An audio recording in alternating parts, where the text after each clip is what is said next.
Hello, I'm Waqar Rizvi, and this is Scope. The Indian incursion over the line of control and the Pakistani response have resulted in a state of heightened alert on both sides of the border. International bodies and countries around the world have called for restraint and dialogue. Pakistan's stance throughout has been consistent, asking for introspection and transparency instead of unfounded accusations and hyperbole. We'll discuss these and other issues in today's show.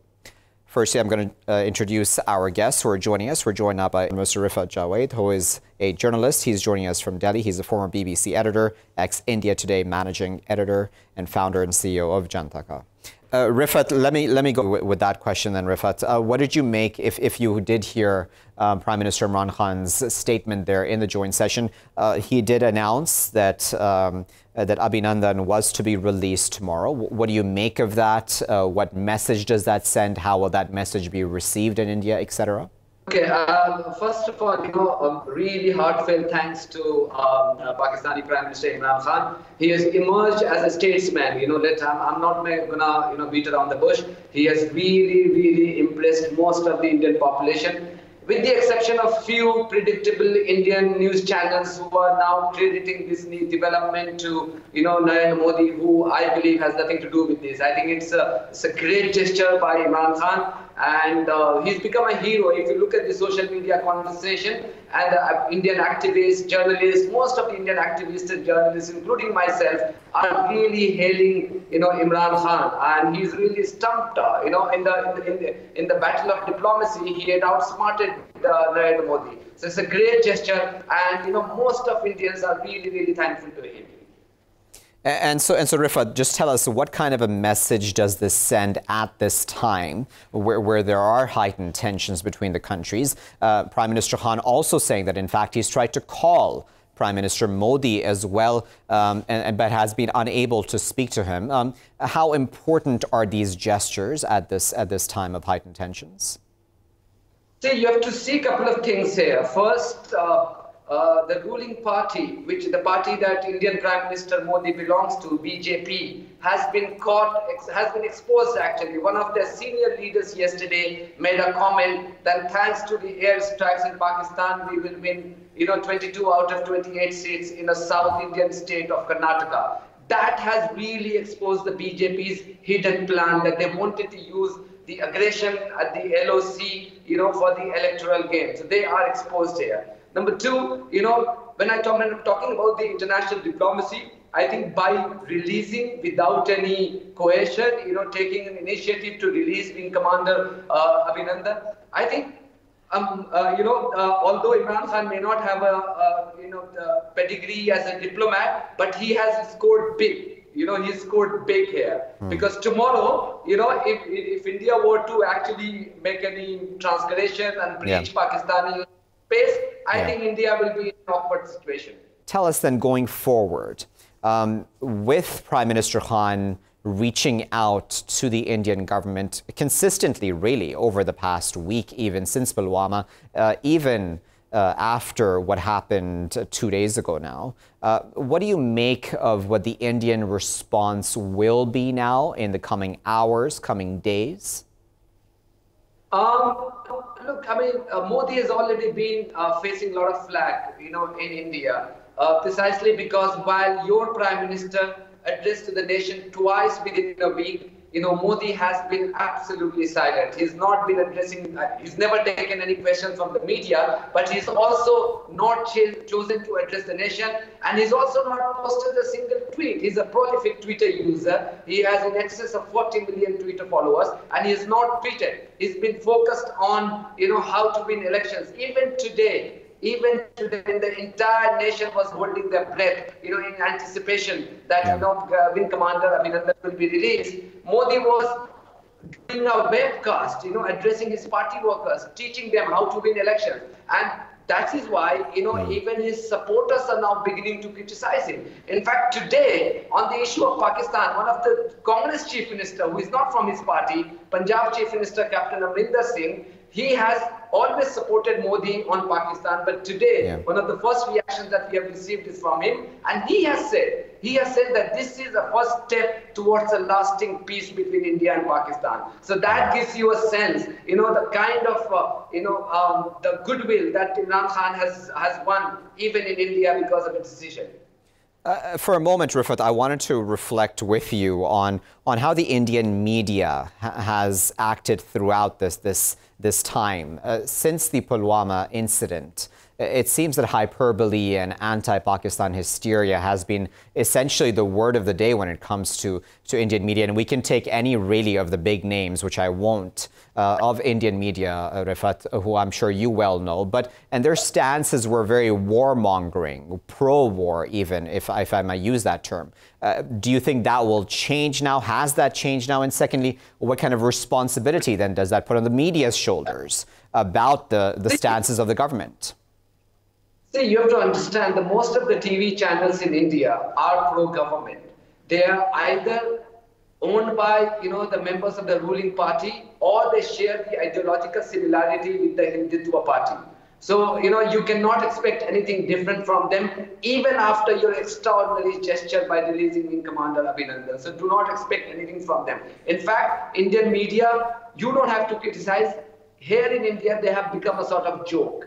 The kind of warmongering and the hate-mongering they have been indulging in, they have often, in fact, yesterday, one of the dominating themes on Twitter, the themes of the conversation among us Indians was that can we exchange Arnab Goswami with Captain Wing Commander Abhinandan? We are happy to send all these warmongers, back to Pakistan, and you give us Wing Commander Abhinandan.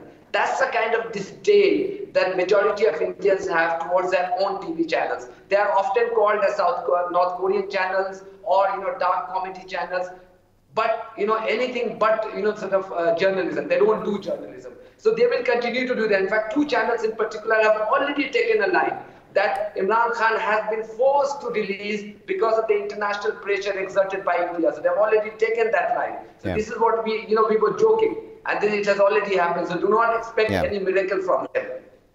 Okay, so let's add another voice to this conversation. We're now Jawed Hossain, who is a journalist joining us from right here in Lahore. He's executive editor at Express Tribune and executive director of news at Express News.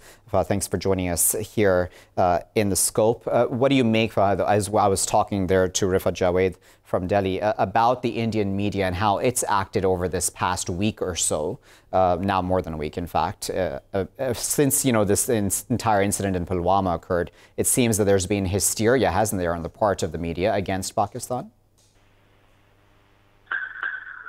Well, I think in this whole crisis, the Indian media, from what I have been observing, has behaved in an extremely irresponsible manner.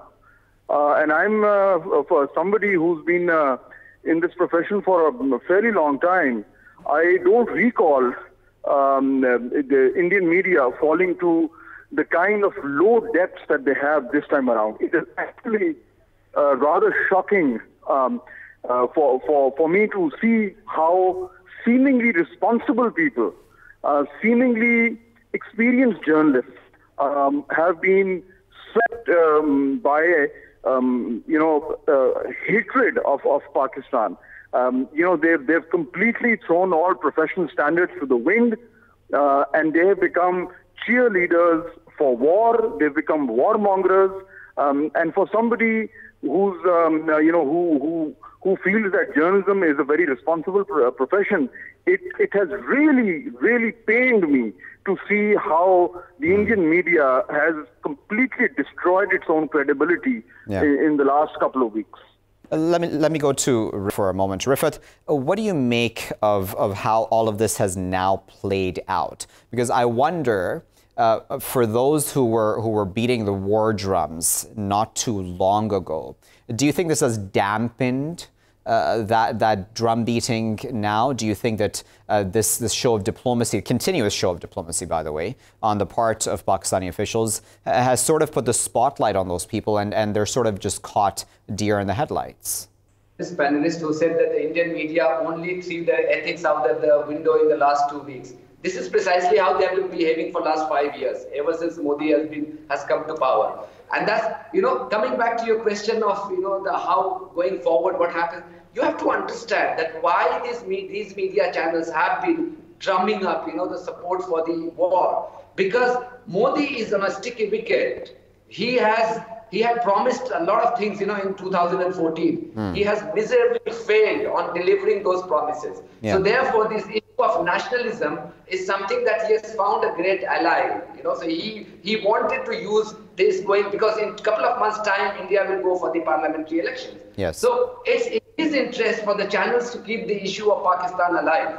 If the issue of Pakistan doesn't exist, Modi is finished, because all the poll surveys that have come forward so far have shown that Modi is going to lose elections. So how do you do that? In order to divert attention of people from the development agenda and from your failed promises, Pakistan helps you. So therefore, these channels will continue to, indulge in warmongering. Because, that's what... We're now joined by Marshal Masood Akhtar, who is also a defense analyst, and he's joining us right here in Lahore on the line. Air Marshal Akhtar, thanks for joining us here in The Scope. How, in fact, the hyperbole and anti-Pakistan hysteria has played out on the other side of the border in India, and how that may now change, if you think it might? Very, very, very sad. From across the border, some of the speakers, they simply went berserk, and they were warmongering all along and so on and so forth. Once India has made a point, they struck what they wanted to strike, and they said they have killed more than 300 plus minus terrorists. They made their point. We made our point, and then Imran Khan offered that, look, we can sit down and talk, and war is something very complex.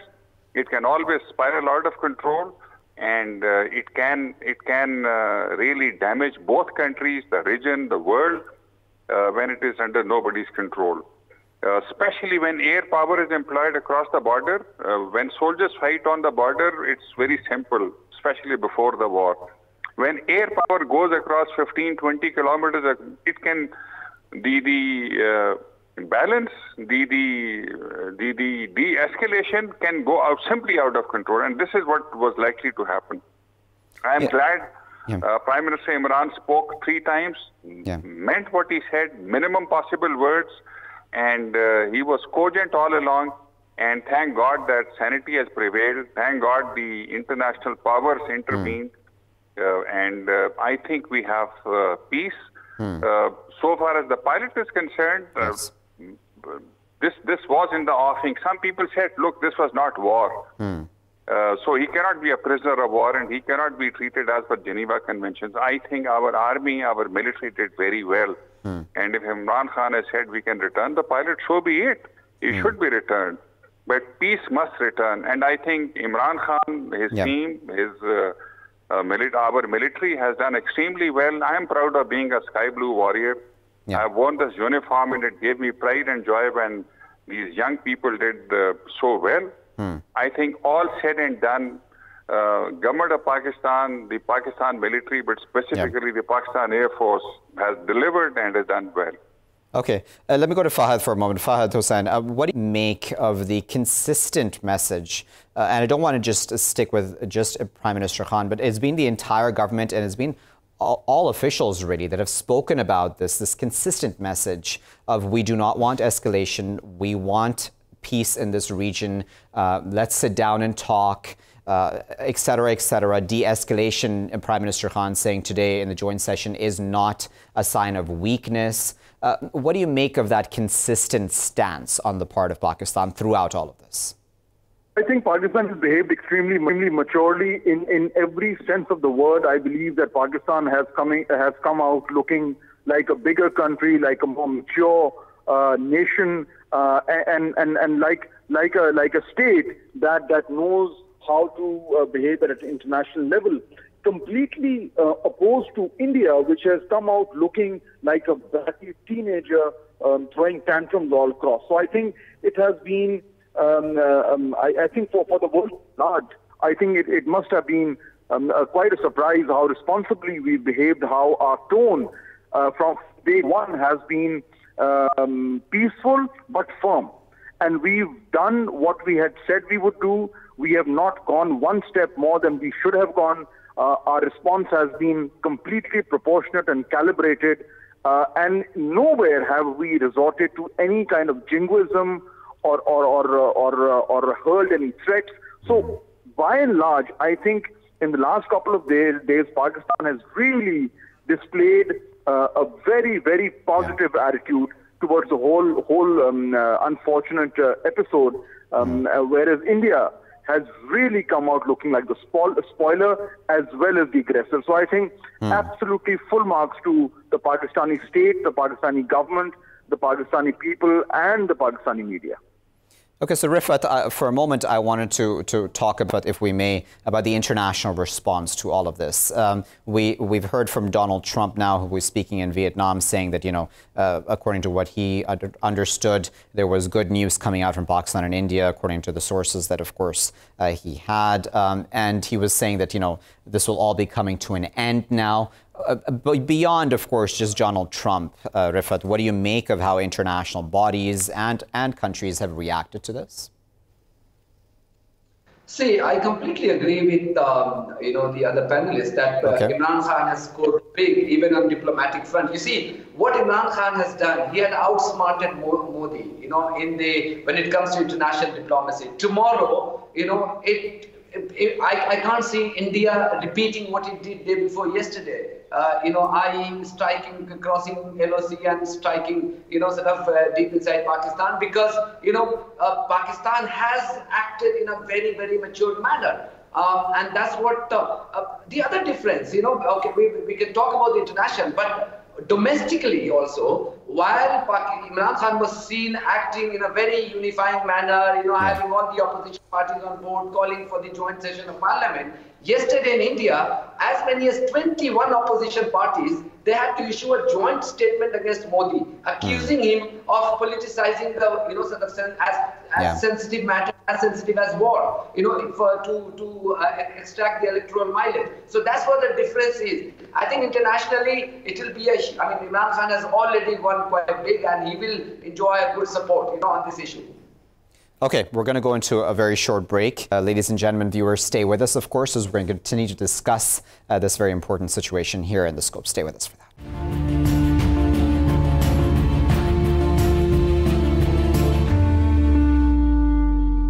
Viewers, thank you for staying with us here in The Scope as we continue to discuss the ongoing tensions between India and Pakistan and all related issues to that. To discuss that a bit further, we're now joined by Barrister Ahmad Saif, who is an international law expert. He's also a member of the Senate of Pakistan and, as I said, an expert in international law, amongst his various other, of course, achievements. Barrister Saif, thank you for joining us here in The Scope.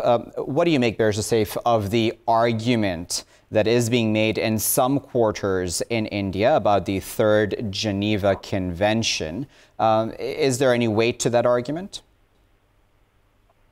Well, I believe that the Geneva Conventions, there are 4 major conventions which relate to the law of war and the conduct of hostilities. And insofar as Indians claim about the application of the Third Geneva Convention is concerned, I think it's just probably just a set of one of the set of lame excuses that they have been alleging against Pakistan. I think their pilot, who was taken into custody by Pakistani forces yesterday, is being treated in accordance with the conventions and the norms and principles of international law, and in accordance with the military codes that are duly recognized by both these countries and by international law as well.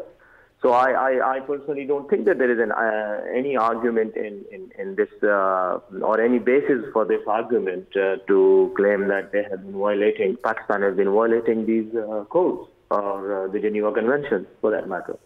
The Barrister Saif, just to confirm first, and obviously that Pakistan is a signatory to the Geneva Convention, and that's, of course, Pakistan is a responsible nation then, and it does, of course, always adhere to these Geneva Conventions? Well, first of all, insofar as my knowledge goes, I believe Pakistan is a signatory to the Geneva Convention. Yes. Almost all civilized countries, members of the UN, are signatories to Geneva Conventions, and they abide by the rules and regulations and the principles enshrined in these conventions. And insofar as the Geneva Conventions are concerned, even if a country is not signatory or party to these conventions, the principles of international law, of customary international law, applies. And they are, all countries everywhere in the world are subject to these principles, whether or not parties to a certain convention or not. So therefore, I believe that being a responsible state, Pakistan has abided by its obligations insofar as at least the Third Geneva Convention is concerned. Okay. And I don't see any reason for India to complain that either we have violated those conventions or we have been trying to avoid their application. Okay. I think the events are crystal clear. They are there before the media. And also both the countries, I'm sure, especially India, knows that it is the Indian government which, by ordering its Air Force to violate Pakistani airspace, has in fact violated the UN Charter and Article 6 and 7 of UN Charter. Yes. It has violated our territorial integrity and political sovereignty by invading our space. And Barrister Saif, I just please do hold on to that thought because, and I want you to stay with us just for a few more moments because we want to add another voice to this conversation. We're now joined with Mr. Ahmer Bilal Sufi, who is a Pakistani lawyer and former caretaker minister. In fact, he was a Minister of Law, Justice, Parliamentary Affairs and Human Rights previously as well. Mr. Sufi, thanks for joining us here in the scope to discuss this important issue. Mr. Sufi, as you well know, that there is being a discussion happening in India specifically about the Third Geneva Convention and Pakistan's adherence or lack of, in their opinion, of course, to that. And then as Barrister Saif there was talking about, in fact, Pakistan has a lot of complaints regarding international law and India not adhering to it. What do you make of all of that? Well, I think there is an international armed conflict between India and Pakistan. I think there is difficult to take a different view of it for the simple reason, even if there is no declaration of war, international law looks at what's happening on the ground. And if it is a situation of hostility, active hostility, then it is given a legal treatment of an armed conflict. By virtue of that, Geneva Conventions apply, and by virtue of that, the person who has been arrested now or retained or captured by Pakistan, which is an Indian pilot, has a legal status of a combatant and therefore entitled to be treated as a prisoner of war under the Geneva Convention, and also entitled to any facilitation that Geneva Convention so prescribes for a POW. But however, I need to make one more point. Sure. He cannot be returned right now under the convention or under the international humanitarian law, because any state in an armed conflict, when he captures a POW, can retain him till during the duration of the conflict.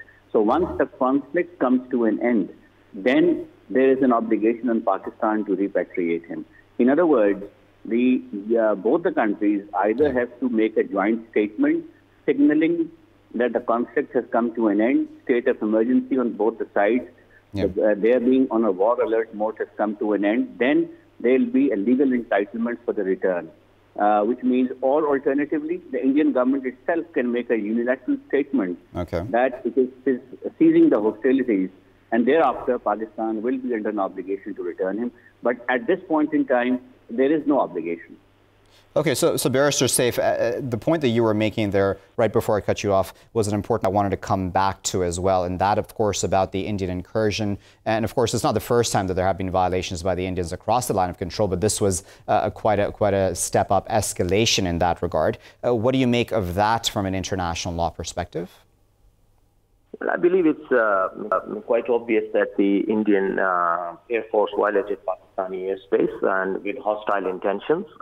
Their aircrafts just did not happen to cross the border inadvertently. They, in fact, admitted, and their Foreign Office admitted, their government admitted that the aircraft entered into Pakistan's airspace in order to hit a target somewhere near Balakot, and they dropped their explosives close to that target or whatever. But all these facts clearly indicate that India intentionally violated Pakistan's airspace, which is, as I said, It is an infringement of Pakistan's political sovereignty and territorial integrity, which is something considered sacred by the United Nations Charter and all principles of customary international law. There was no declaration of war as such, I believe that the circumstances that kind of are being used as justification by Indians for their action, starting from the Pulwama incident that Pakistan was involved, but these were all accusations. There was no proof, and there was no formal declaration of war as such either. So I personally believe that it is a clear violation of international law, and Pakistan must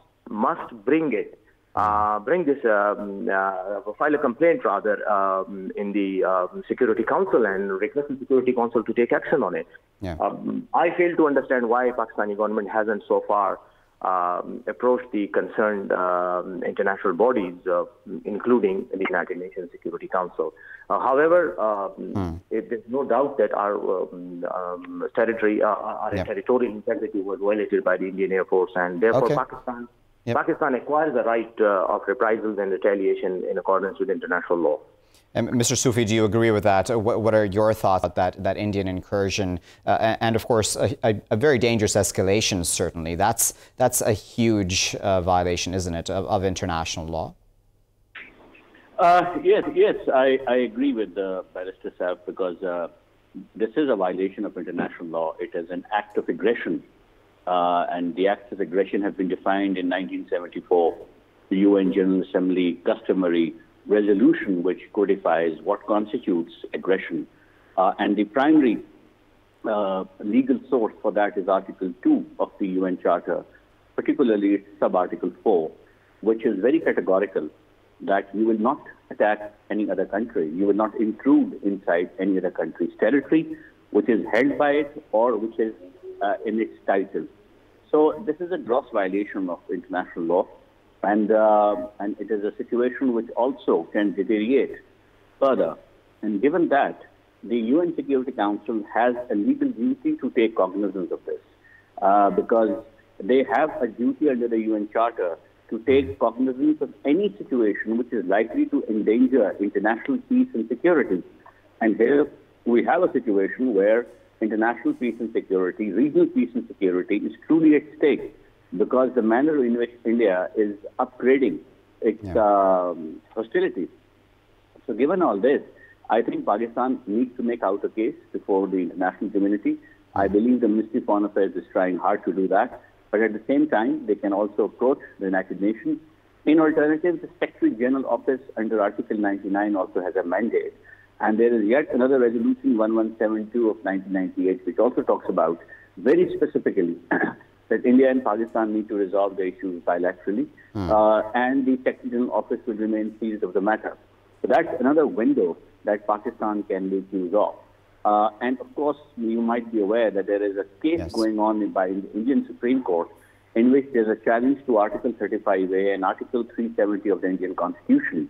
That particular case is also a very interesting development, because Supreme Court of India is independent. And I think they should consider taking a suo motu notice of the executive branch of their government and the state, which is acting in an irrational and an irresponsible fashion, which is likely to endanger the fundamental right to life of Indians and, of course, that of others in the region. Barrister Saif, one of the big issues, obviously, when it comes to any such situations, as Prime Minister Khan has pointed out right after the Pulwama incident, in fact, as well as that, of course, of Indian-occupied Kashmir, and, of course, the UN resolution regarding self-determination of the people in that region, etc. How important a factor is that, Barrister Saif, in this regard? Well, Pulwama incident and the incidents that occurred before Pulwama attack on Indian forces, I mean, this is just like a series of events that has always been used by the Indian government to kind of support their argument that Pakistan is intruding or interfering and supporting terrorist activities inside its territory. Number one. My argument would be, number one, that Kashmir is not Indian territory. Kashmir is a disputed territory. And when your forces are operating in a disputed territory and taking action against its civilian population, and using force which is disproportionate to required in the situation, I believe India loses the right to claim its sovereignty over that region, and therefore it gets exposed to violation of international laws. Mr. You make of that, and specifically, of course, going back to the violation of international human rights law, as Beresford Saif put it, in Indian-occupied Kashmir, as well as, of course, Indian actions for quite a long time in that occupied region. Sorry, I actually missed that point that Barrister Saif was saying. But on the status of Indian occupied Kashmir, in my assessment, it is a situation of an armed conflict for two reasons. Reason one, there is a disproportionately large presence of military force, which is an occupying army. And reason number two, because the title of the territory is not that of India as per Article 370. So therefore, it is an occupying force, and the territory is still disputed. Very well. We're going to leave it at that. But of course, we appreciate of your expertise and analysis, and of course, for clarifying many of the points that have been brought up by Indian media and others, of course, on these important issues. I'm hoping that, of course, our viewers got a clearer picture as well of these important issues. Let me thank our guest, Barrister Ahmadi Saif, who's an international law expert, also member of the Senate of Pakistan, an international law expert, as I said. And of course, we were joined by Mr. Ahmed Bilal Sufi, who is a Pakistani lawyer and former caretaker minister. He was the Minister of Law, Justice, Parliamentary Affairs and Human Rights previously here in Pakistan. We appreciate, of course, both of their time. We'll be back, of course, viewers, after this short break, continuing our discussion about the ongoing tensions between India and Pakistan.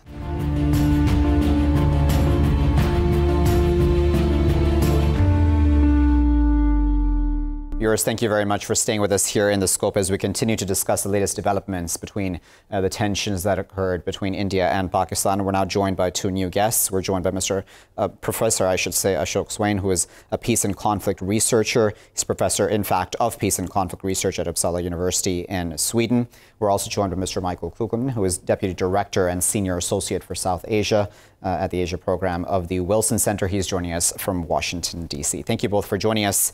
Michael, if I may, I'd like to start with you. What do you make of how things have now developed? The latest development, of course, as you may know, about Prime Minister Khan announcing the release of Abhinandan tomorrow. That is the wing commander. That's obviously a positive move, isn't it? And Khan insisting on the fact that war is not the answer, de-escalation is the answer. What do you make of all that?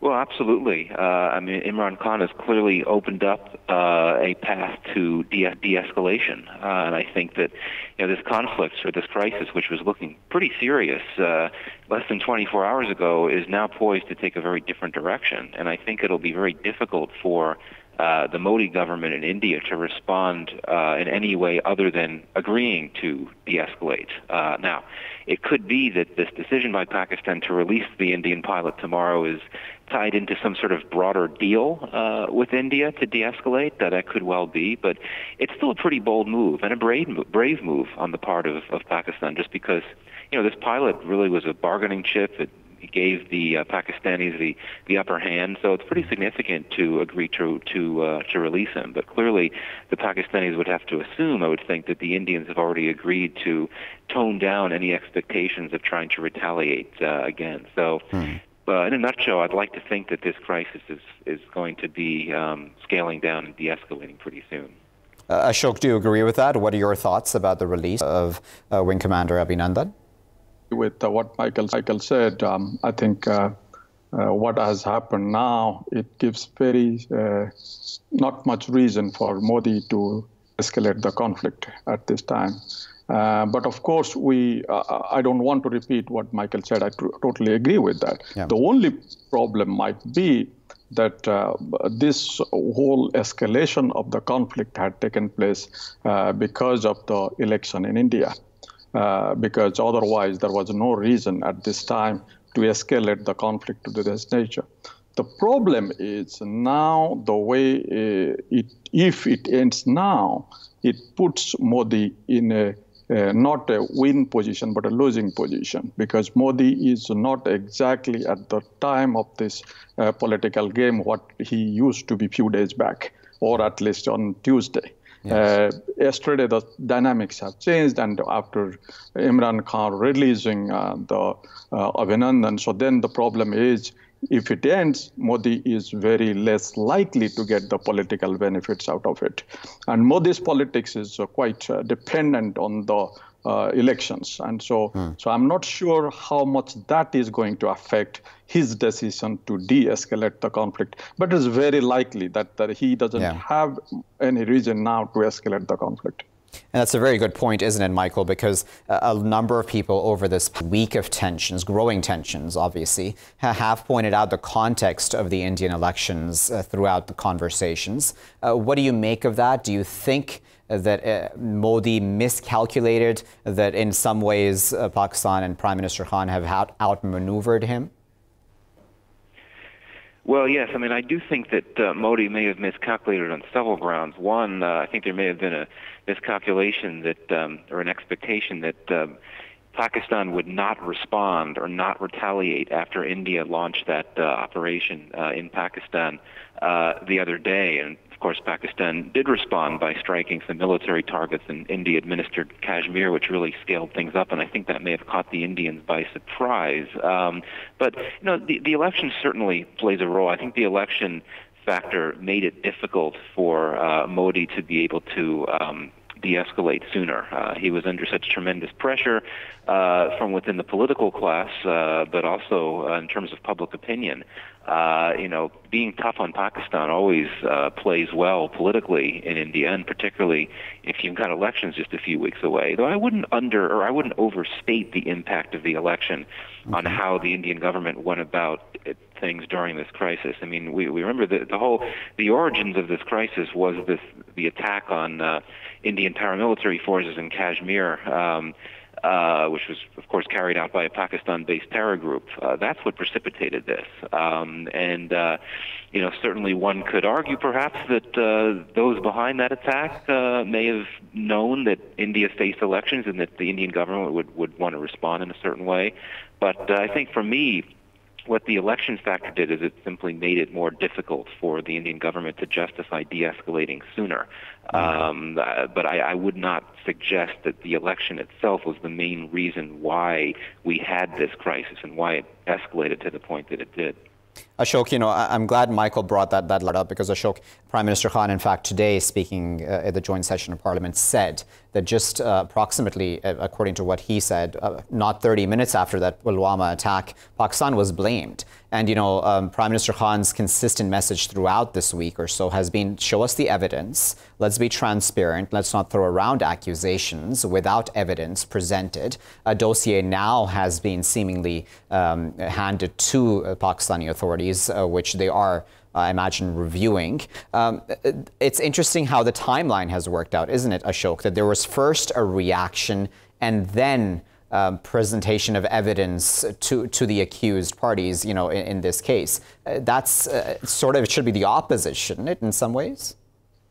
Yeah, I mean, I think what we need to look at what exactly has gone on after the Pulwama attack. Pulwama attack gave, I think, Narendra Modi a very strong reason to keep it politically relevant. He could have really used it in a way that it would have been much more politically beneficial.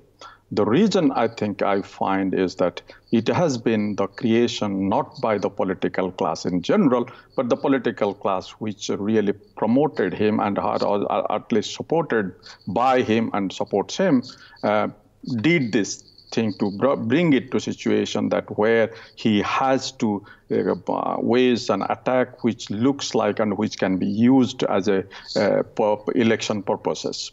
So I think it is absolutely the way. If you would have been like after Bombay attack, that time the government didn't really go for any kind of this kind of spectacular attack, but waged on a diplomatic offensive and become successful and won the election. So I think this is where I find he did the miscalculation. He wanted to go for such a spectacular strike, and which he will use as an electoral campaign. But that has really gone wrong. And of course, it would have been much better because before there has been this kind of pressure, particularly diplomatically, and also internationally could have been put on Imran Khan and given this dossier before and asked them to take actions otherwise, because now it has become very clear that India's punitive action possibilities are extremely limited.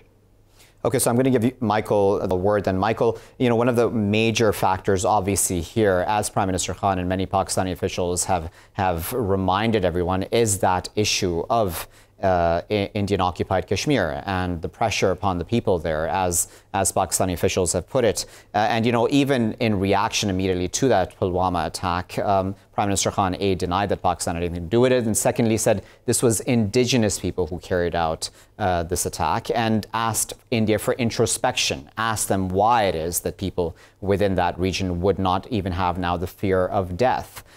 Do you think, Michael, that India is ready for introspection, ready to review its policies towards its occupation of Kashmir?